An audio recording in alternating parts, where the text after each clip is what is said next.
Tremendous. Let's go ahead now.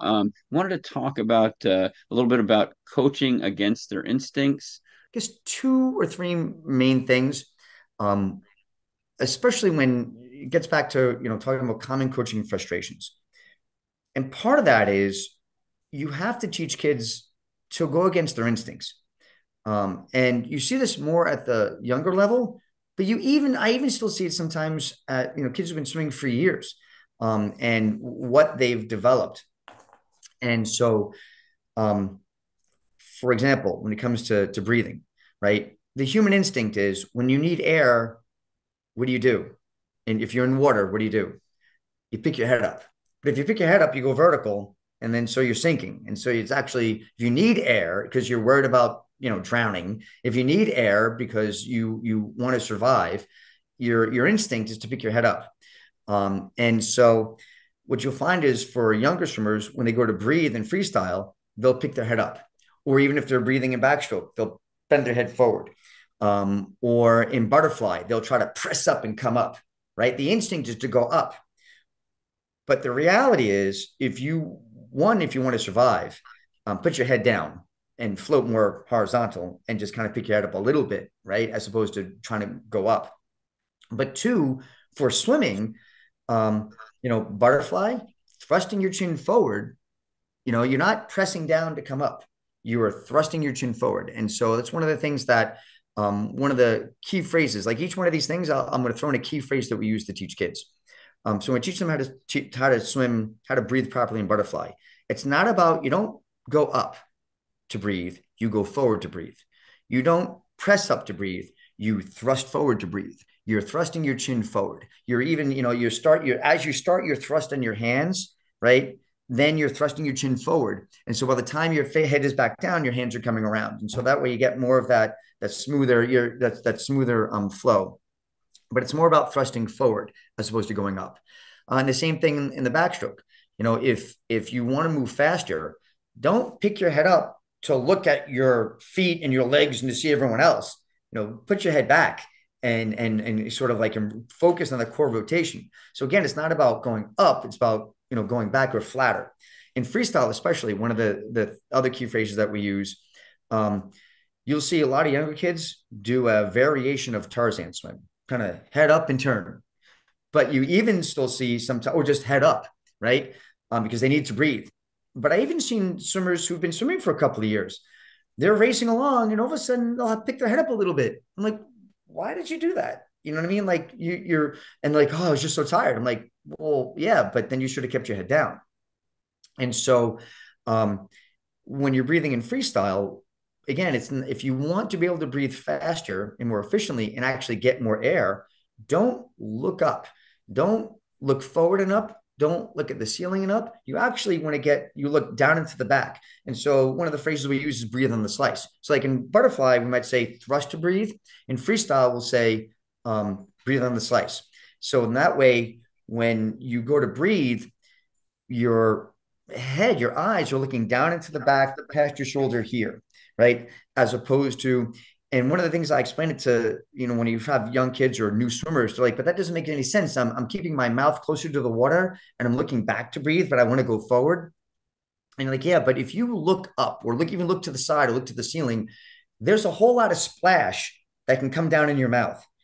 So you're looking for air. Don't look for air, create air, right? If you press your head down on your arm and breathe down to the back on the slice, you create this little pocket of air here because you'll actually see if you pause it, you'll see the water at the front of your head is just like maybe a half an inch higher than the water down by your chin. You've created air. You're never going to get air and you're never going to get water in your mouth if you've created your own air. That's your air. No one ever gets water in their mouth when they breathe that way, right? Even if they're very low to the water and it looks like half their mouth is in the water and one goggles in the water, they've created that pocket of air. That's their air. So they're breathing on the slice. And so that's the one thing. Fight against your instinct. If you're tired, don't look up. And I've even seen like swimmers who are, go to RY districts, they go to RY states. I'll see them sometimes have a little head hitch. They'll kind of like go up and over.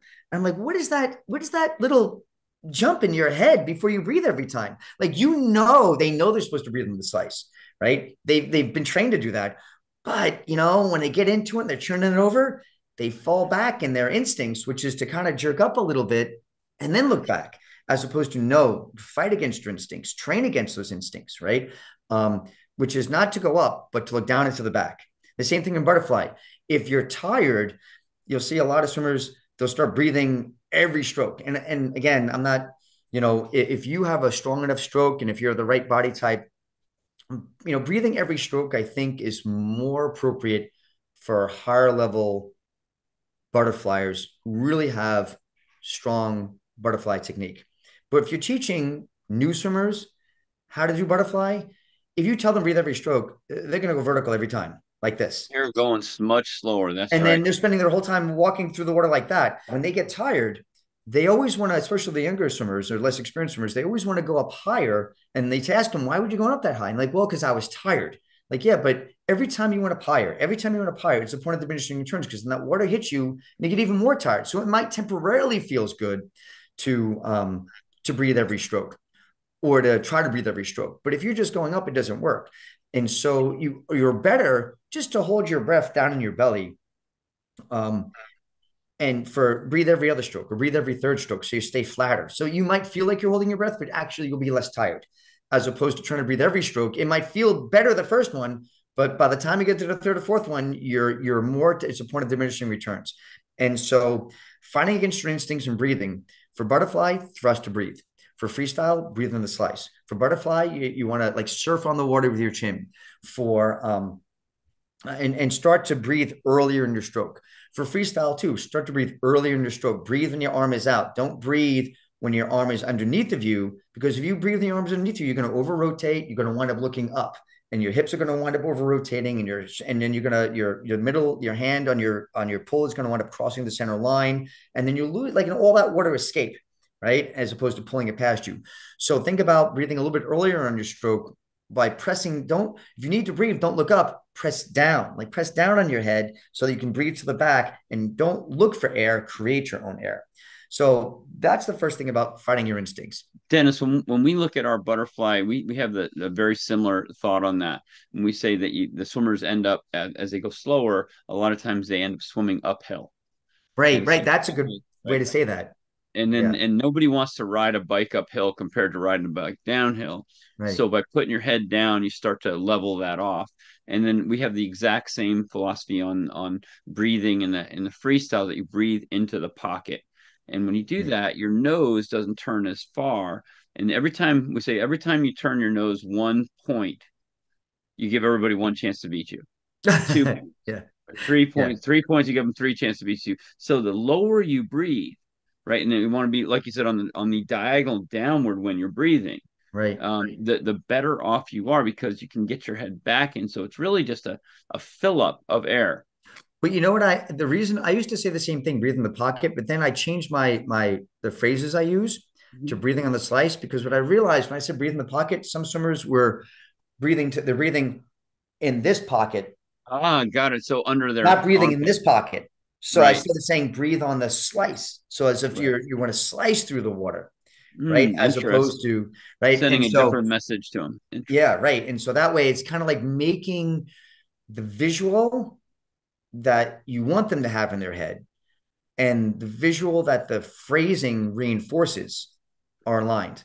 And Right. then So that picture that develops in their mind is what everything that's happening in their body is based on that picture in their mind. right. Right. And so if Yeah. you build the wrong picture, they don't connect to it well. And then Then hopefully sometimes for homework, I'm like, all right, your homework is to go home and watch YouTube, like, watch every video on how to breathe freestyle, because I need you to see what it looks like. Right. now you won't have to have that anymore, because you can be able to bring those into your own team To learning. right there, what we're doing here, because I can take, yeah, Yeah. because there's some like, and sometimes I don't get, even for like our older swimmers, like, I'm like, look at our fastest freestylers. They're all breathing on the slice. You asked me, like, this is a funny thing, right? When kids come up to me like 5 minutes before the race, says, Coach, what can I do to get faster? I'm like, everything we've been teaching you for the last 3 years, you know, like, but I'll say, look at so and so, see how they're breathing. I want you to look like that. And if you're not trying to look like that, I don't know what else to tell you. Right. So, I mean, I do know what else to tell you. right? Yes. But You sure do. but it's that coaching talent versus athlete talent. I'm still gonna give you my time, right? I'm still gonna try to coach to the best of my ability, whether you take it or not. So, Dennis, tell us a little bit more about turns and how you go against your instinct in turns. Right. So if we take turns and if we group them together, freestyle and backstroke turns, and then butterfly and breaststroke turns. Those are kind of a natural way to divide those. For breaststroke and butterfly, when I'm first teaching kids how to swim, and even some swimmers who are competing, in high school and even occasionally college that I've worked with, the instinct is to say, well, if I can get my hands faster off the wall, I'm going to get a faster turn. That's actually, and I've even seen coaches in some videos, they'll say that. And I'm like, yes, that's true to an extent. But if you watch what swimmers do, you have to kind of go against your instinct, because if you come into a wall in butterfly or breaststroke and your goal is to try to get your hands off the wall as fast as you can, you're going to wind up doing, or get your head away from the wall as fast as you can, or get away from the wall as fast as you can, you're going to wind up doing this, right? You're going to touch that wall and bring your hands and your head back. But all you've done, if there's like a little mini, if you're doing butterfly, there's this little mini tsunami coming right behind you. If you're doing breaststroke, there's this little mini tsunami coming right behind you. And if you go like, if you, jerk your hands back, and then how are you going to bring your feet up? You're going back, and then you've got to bring your feet up. So one, instead of being like a tight ball that spins, like you take a ball and you put it in the pool, a ball can spin really fast. You take a long piece of wood and try to make that spin fast, you're not going to work. But if you go like this, if you try, so your instincts is to say, I'm going to try to get off this wall as fast as I can. So, but if you do that with your hands, if you do that with your head, then you're stuck looking like that plank board and your feet are coming up very slow while this little mini tsunami just whacked you in the back. So you're slow and slow, right? Whereas if you really want a fast turn, it's not how fast you get your hands off the wall. It's not how fast you get your head away from the wall. It's how fast you drive your knees up, right? The faster you can drive your knees up to the wall to get into that tight ball, the more inertia you got going into that ball and the faster you're going to rotate, right? So in that way, if you really want to get your hands and your head off the wall fast in the proper position, it doesn't come from fast hands off the wall. It doesn't come from a fast head away from the wall. It comes from a fast drive of the knees toward the wall. Driving the knees towards the wall puts everybody in that, puts you in that tight ball rotation. You can then, your hands and your head are now rotating faster away. And then that little mini tsunami comes and you get right underneath of it and streamline through it. And so rather than being like, hit the wall, hit the wall with two hands, touch, pull back, one Mississippi, bring your legs up, two Mississippi, push to the tsunami, three Mississippi. It's just drive your knees to the wall, rotate, one Mississippi stream, right? And that's what you're looking for. So it's to fight against your instinct. So logically, to people who haven't, to kids who haven't, even some parents, when I talk to them, explain that to them, they're like, oh, I haven't thought of that before. Because logically, it would seem that you want to have a fast turn, get off the wall as fast as possible, as opposed to drive your knees as fast as possible up towards the wall. Because the faster you get into that tight ball, the faster you're going to be able to rotate around and get underneath that little tsunami. So that's against fighting your instincts. The other thing against fight against your instincts is, for especially a lot of new swimmers, and even again some experienced swimmers that I've seen and that I have, and to dealing with the frustration of how do you get through them. They touch the wall and they go up. Why are you going up? It's the same thing as they're breathing. They're grabbing the wall and going up because they feel like I'm getting more power as I go up and I'm able to breathe more air. So they're looking for air. They feel like they're getting more power into it. But again, they're using their hands. And so rather than saying grabbing the wall, if you try to teach them just to sort of touch the wall with their fingertips, they're going to wind up pulling away. So what do I tell them is, like, here's the coping of the pool. Just kind of just sort of lay your fingers right on top. Don't be here, but kind of be here. And so that your instinct, even though it's telling you to go up because you feel like you're getting more power going up, you feel like you're getting more air, you actually, again, don't go up, stay low. Wall, right. Water, stay low and drive those knees up into the wall so you can rotate faster. And then as you rotate, you've let all your air out before you hit the wall. Then when you hit the wall, it's just a little suck in, like it's a little suck of air. You've created that pocket of air again. It's not looking for air. It's not looking for power. It's generating the power. It's generating the pocket of air. So whether it's moving your hands fast away from the wall, fight against those instincts. Drive your knees to the wall which then allows you to get your hands faster off the wall because of the spin. And if you're looking for more power, you're looking for more air, don't go up, stay low and spin. So folks, when you look at and you're listening to Coach Drake, you're listening to someone who's been a student of the sport for basically a lifetime.